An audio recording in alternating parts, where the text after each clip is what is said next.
Hello, welcome to my channel, University of Universe.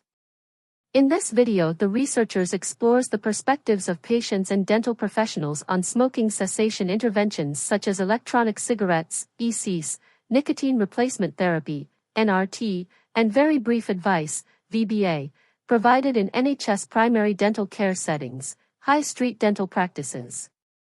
The paper is part of a broader randomized controlled clinical trial known as the ENHANCE-D study, which stands for Enhancing Smoking Cessation Interventions in Dentistry. Importance of the research. This research holds great significance because dental teams are uniquely positioned to offer smoking cessation interventions. Dentists often interact with asymptomatic patients who regularly attend appointments, providing a valuable opportunity to address smoking habits. Offering smoking cessation interventions, particularly those that go beyond very brief advice, VBA, can increase patients' chances of quitting smoking and aligns with the broader NHS ethos of making every contact count.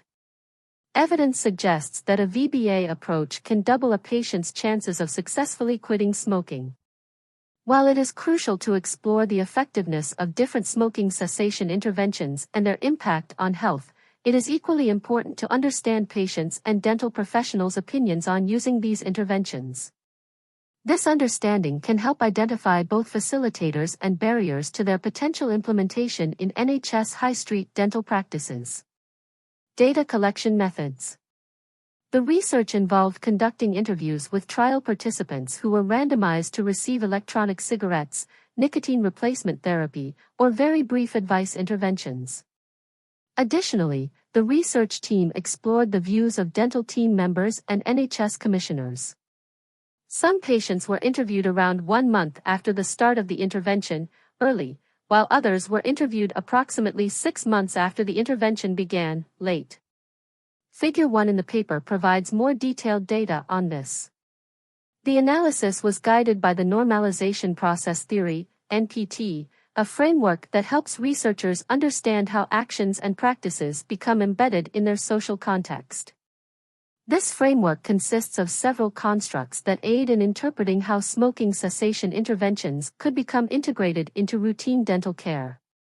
In total, the research team interviewed 24 patients across various study arms, 13 dental professionals, and 3 NHS commissioners.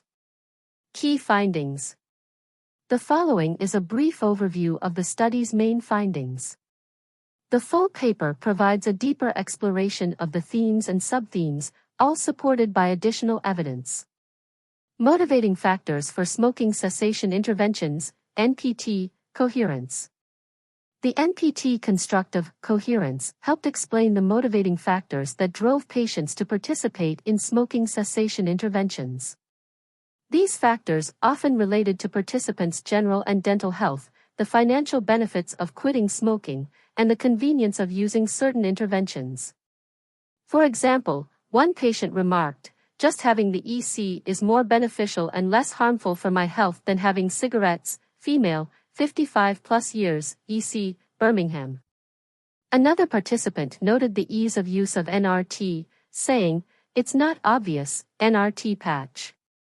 Slap it on in the morning, and you don't have to think about it all day," female, 35 to 54 years, NRT, Dundee. Patient demotivators for smoking cessation interventions, NPT, cognitive participation. The NPT construct of cognitive participation helped explain patient demotivators for smoking cessation, alongside the benefits outlined in the paper. Some participants expressed concerns about the cost of interventions, with one patient stating, "I think everything's more attractive to people if it's free, people would be less likely to pay out of their own pocket for it." EC, female, 35 to 54 years, EC, Glasgow. Another concern for some patients was weight gain after quitting smoking, as reflected in one patient's comment, "I think anybody you speak to who has smoked will tell you that they have. When they've given up, they've put on a lot of weight." Female, 55+ years, NRT, Newcastle. Management of smoking cessation in NHS dental practices, NPT, collective action. The NPT construct of collective action focuses on the work involved in making interventions function effectively. One of the most common issues dental teams faced was the limited time available to accommodate smoking cessation interventions within the routine clinical activities of a dental practice. One dental nurse highlighted this challenge, saying, "It's not something that we can deliver within clinical time and still stick to time." Dental nurse, Scotland.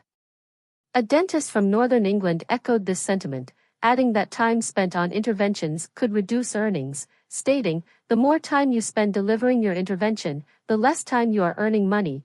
There would need to be some sort of financial incentive to cover the time spent doing that." Strategies for viability of smoking cessation in NHS dental practices, NPT, reflexive monitoring. The NPT construct of reflexive monitoring refers to participants' reflections on the smoking cessation interventions under study. Some of the areas identified included supply and logistics, particularly regarding the distribution of ECs and NRTs, and the training required to prepare dental teams for delivering these options.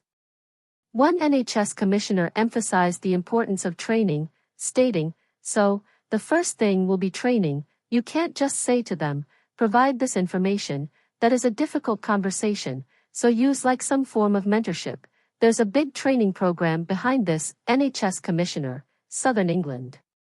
Another NHS Commissioner raised concerns about logistics, saying, "There are basic things like getting the stock out to them and who would do that, and, if it was ECs, for example, how would they be procured? How would you even choose which one you would use? How would you make sure it was safe and all that kind of stuff?" NHS Commissioner, Scotland. Potential impact of the research.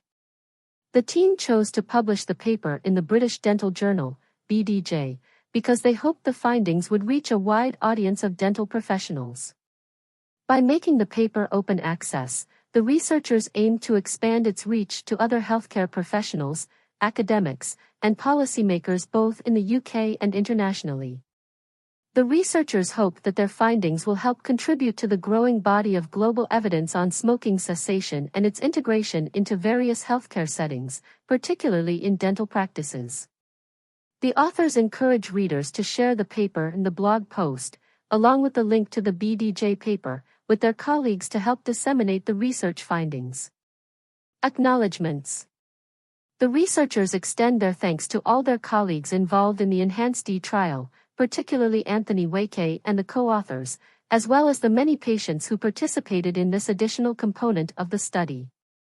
The study was supported by funding from the National Institute for Health and Care Research, NIHR, Health Technology Assessment, HTA, program.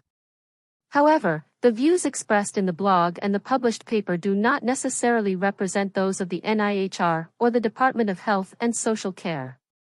In summary, the study sheds light on the perspectives of both patients and dental professionals on smoking cessation interventions in NHS dental practices. The findings underscore the potential for dental teams to play a significant role in helping patients quit smoking, but they also highlight practical challenges, such as time constraints, logistics, and the need for proper training. The research contributes valuable insights to the field of smoking cessation, with the hope of enhancing the effectiveness of interventions in dental care settings.